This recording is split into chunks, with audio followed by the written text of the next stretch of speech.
Subscribe to our YouTube channel and press the bell icon to get the latest updates.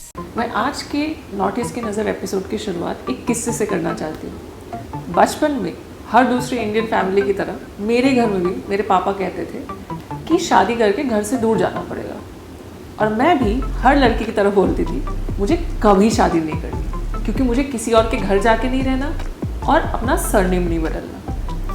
तब पापा ने बोला कि ठीक है, तुम्हारी शादी मेघालय में करेंगे, क्योंकि वहाँ पे शादी के बाद लड़का घर आके रहता है। शायद पहली बार तभी पता चला था कि मेघालय की एक ऐसी ट्राइब है जहाँ मैट्रिलिनियल सिस्टम को फॉलो किया जाता है।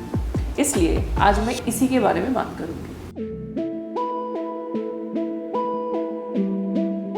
मेघालय की खासी, गारो और जैनतिया ट्राइब्स जो आपस में रिलेटेड भी हैं, आज भी मैट्रिलिनी को फॉलो करते हैं। इनफैक्ट खासी शायद पूरी दुनिया में one of the last matrilineal societies है।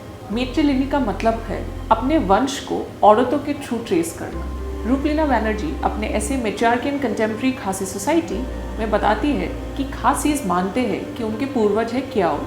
खासीज में जब लड़की पैदा होती है वो एक बड़े गर्व और उत्साह का दिन होता है। माना जाता है कि जितनी ज़्यादा लड़कियाँ उतनी खुशी की बात। और शादी के बाद लड़का अपनी बीवी और ससुराल के साथ रहने लगता है। शादी के बाद लड़की अपना सरनेम नहीं बदलती। खासी इस मैट्रिलिनियल सिस्टम को क्यों मानते हैं इस बात पे सहमति तो नहीं है, लेकिन माना जाता है कि इसके दो प्रमुख कारण हैं। Discord in matrilineality insight into the Khasi society in Meghalaya नाम के ऐसे में ये दो कारण दिए गए हैं। पहला ये कि क्योंकि आदमी लड़ाई पर चले जाते थे और बहुत बार वहाँ उनकी मौत हो जाती थी और परिवार का पूरा दायित्व औरतों पे आ जाता था। और दूसरा कि राजाएं अपनी रानियों को खुद ही परिवार और समाज को संभालने का दायित्व देते थे जब भी वो कोई काम या युद्ध से बाहर जाते थे। उनको अपनी औरतों पे पूरा भरोसा था कि बच्चों के साथ साथ वो शासन और समाज को भी संभाल सकती है। खासी सिस्टम में परिवार सबसे इम्पोर्टेंट यूनिट होता है और सबसे छोटी बेटी अपने आप में एक संस्थान होती है जिसका नाम है का खदो।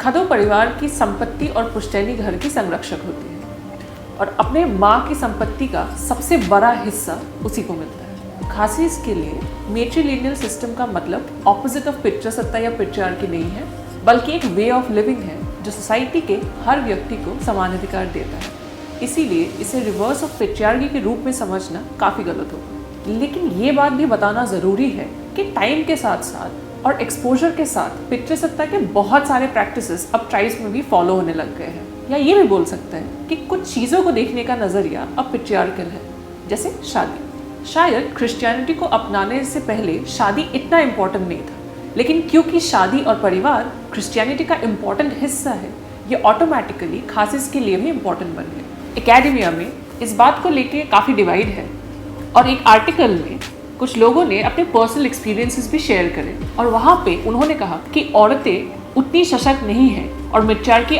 या मैट्रिलिनियल सिस्टम अब बस नाम के लिए है। बहुत सारे रीति रिवाज भी बदल चुके हैं। आज के दिन में पिताओं को ही परिवार का हेड माना जाता है।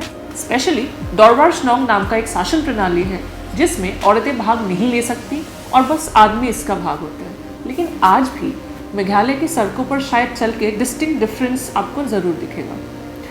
मंडियों में ज़्यादातर औरतें ही दुकान चलाती हैं। पढ़ाई या नौकरी या शादी को लेकर दबाव नहीं दिया जाता है और इनफैक्ट लड़कियों को आगे बढ़ने के लिए काफ़ी एनकरेज किया जाता है। मेरा नाम टीना दास है और अगर आपको नॉर्थ ईस्ट पर नज़र का ये एपिसोड अच्छा लगा तो प्लीज़ इस वीडियो को लाइक और शेयर करें और हमारे यूट्यूब चैनल को सब्सक्राइब करें।